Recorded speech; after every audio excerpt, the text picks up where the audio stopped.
I'm with la riposte socialiste. Je suis avec la riposte socialiste. Fight back. Okay.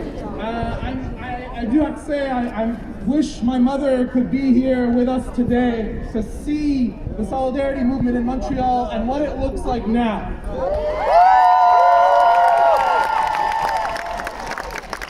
A lot has already been said about the suffering that our people are going through, so I'm going to go through an angle that hasn't really been discussed, that we don't really hear about much, a little bit of a history angle.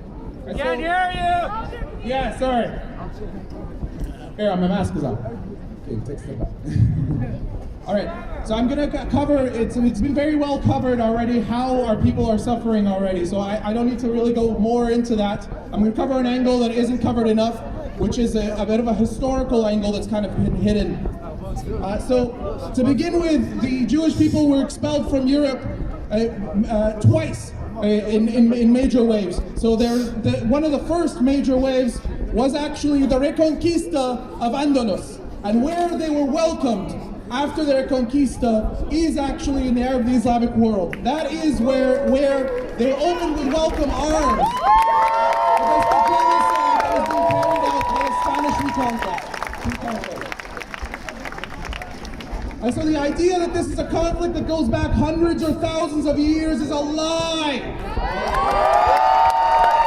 It's a lie. This is a very modern conflict, and hatred is not something that is ingrained. It's something that you learn.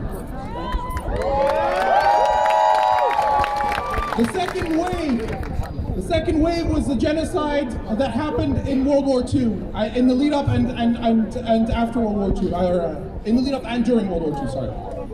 Now, we have to recognize that actually Zionism, up until that second wave, was not only a tiny, insignificant minority, it was considered a lunatic fringe amongst the Jewish population in Europe. The vast majority of Jewish workers and youth in Europe were socialist, communist, were trade unionists, were workers. They were militant, just like Palestinians today.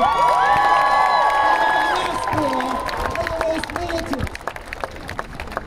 And it is only the experience, it is only the betrayals and the collapse of the wave of revolutions that swept through Europe, which ended in a wave of violent counter-revolution, of turning people one against the other, of turning around and simultaneously blaming Jews for capitalism and of blaming them for Bolshevism. That is what Nazism was.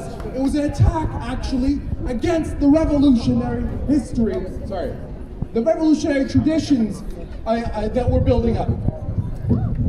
Now, one Jewish voice that we haven't really heard much about on Palestine. We know about the Natura Carta, we're in solidarity with Palestine, but there's one Jewish voice in history that we don't hear about, and that's Leon Trotsky. I know, but I'm a Marxist, so you gotta hear me out. For anybody who's doubting, I mean, the PFLP calls themselves Marxists, so this is a part and parcel of the Palestinian Revolution from the beginning. Okay, now, the Palestinian, the question of Zionism was asked to Leon Trotsky before his death in the 30s and 40s. And what he said was he doesn't read Yiddish, he can't keep up with their newspapers enough, so he doesn't know enough about Zionism, but that from what he could tell, it would be a bloody trap for the Jewish people, and that there would be no solution to the problem of the Jewish people by oppressing another people.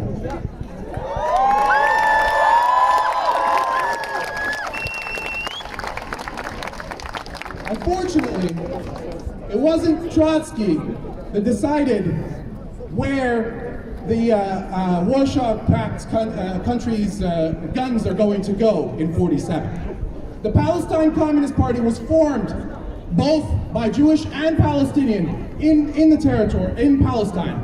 And their call was for a united general strike and a united revolutionary struggle to bring down British occupation. The British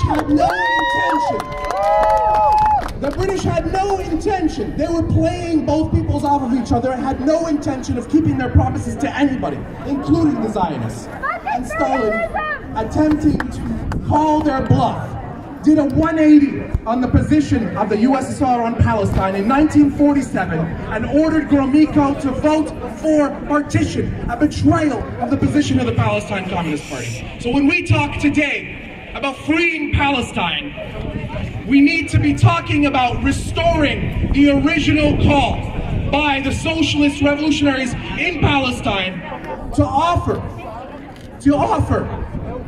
the perspective of the overthrow of apartheid capitalism, the destruction of this Zionist capitalist state, and the formation of a socialist Palestine for all peoples, based on unity, not on occupation.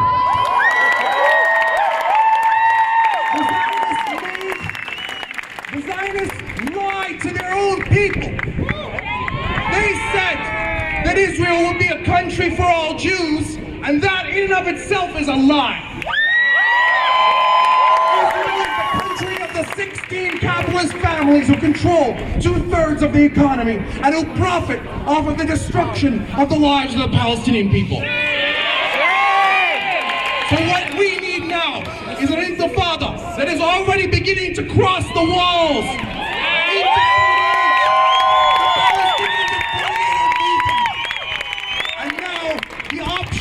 Refuseniks must join us too. The general strike must extend as well. There are refuseniks, it's not the majority obviously, but it must be expanded. Thawra, thawra, intifada!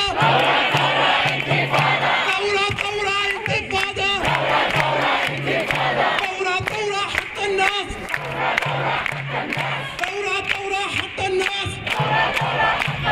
Alright, the last thing to say is outside of Palestine, the promise of a socialist federation of the whole region is one that both Israel and the US worked very hard to kill. And that must be linked to the liberation of Palestine too. A socialist federation of the whole region, free from imperialism, free of apartheid, where all peoples are treated equally.